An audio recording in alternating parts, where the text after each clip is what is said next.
শাৰুখখানৰ পাঠান ছবি চাবনে অভিনেতা ৰবি শৰ্মাই এই সম্পৰ্কত তেখেতৰ মতামত শুনোৱা হওক। এটা বৰ সাধাৰণ কথা, মই কওঁ বা নকওঁ, বহুত আৰ্টিষ্টক দেখিছোঁ বৰ সুন্দৰ শৈলীৰে তেওঁলোক ছাইড কাটি আঁতৰি গুচি গৈছে, কমেণ্টটো দিব নিবিচাৰে। কিন্তু এনেকুৱা ক্ষেত্ৰত আচলতে মাত মাতাটো এজন আৰ্টিষ্টৰ এটা দায়িত্ব বুলি মই ভাবোঁ। কাৰণ আমি ৰাইজৰ গ্ৰন্থ, ৰাইজে কি ভাবে, ৰাইজৰ কি মতামত, সেইটো আমিও প্ৰকাশ কৰিব পাৰিব লাগে আচলতে। গতিকে মই ইয়াৰ পৰা ফালৰি নাকাটি মই এটা কথাই ক'ব ওলাইছোঁ যে অন্ততঃ আৰ্ট এণ্ড কালচাৰৰ ক্ষেত্ৰত ৰাজনীতিটো নোসোমালে ভাল। আৰু ৰাজনীতিৰ ক্ষেত্ৰত কোনোবা এটা দলৰ আইডিঅ'লজি যদি মেটচ নকৰে, তেনেকুৱা ছবি আৰু বহুত আছে। গতিকে এখন ছবিৰ নামত আচলতে বা এজন ব্যক্তিৰ নামত, এজন প্ৰখ্যাত ব্যক্তিৰ নামত এই নেম লোৱা, ফেম লোৱাৰ যিটো প্ৰচেষ্টা আজিকালি ছ'চিয়েল মিডিয়াত চলি আহিছে, এইটো বৰ সহজ হৈ পৰিছে। তাৰমানে কাম কৰে বেলেগে, কোনোবাই পোষ্টাৰ ফালিয়ে নাম লৈ যায়। গতিকে এই কামটো হ'ব নালাগে আৰু এইটোৰ কাৰণে আৰু ৰেছপনচিবল হ'ব লাগে চৰকাৰ।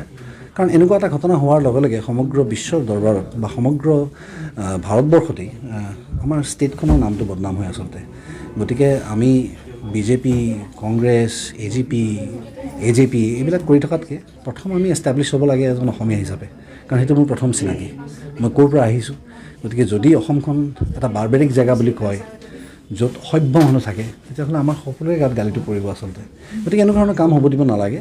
আৰু ছবি চোৱাটো কাপোৰ পিন্ধাৰ নিচিনা স্বইচ্ছাৰ কথা আচলতে। কাৰোবাৰ ভাল লাগে চাব, কোনোবাৰ ভাল নালাগিলে নাচাব, তাত জোৰ জবস্তি কৰিব নালাগে।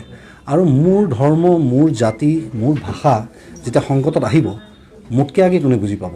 মোক আনে দেখুৱাই দিব নালাগে, তোৰ ভাষালৈ সংকট আহিছে, তোৰ ধৰ্মলৈ সংকট আহিছে। মই নিজে বিবেচনা কৰিব পাৰোঁ বুলি মই ভাবোঁ। মই অন্য কথা কি ক'ম, আজি চিফ জাষ্টিছ আছিলে ৰঞ্জন গগৈ।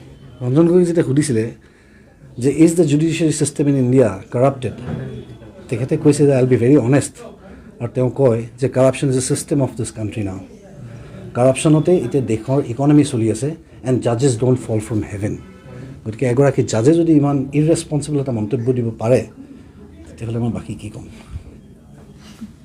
আপুনি চাব পাঠান? ডেফিনেটলি চাম। মোৰ যি ভাল লাগে মই চব কৰিম। মা দেউতাৰ বাহিৰে বাইক আৰু কথা নুশুনো। আৰু ৰঘুপতি আমি কেতিয়া চাম?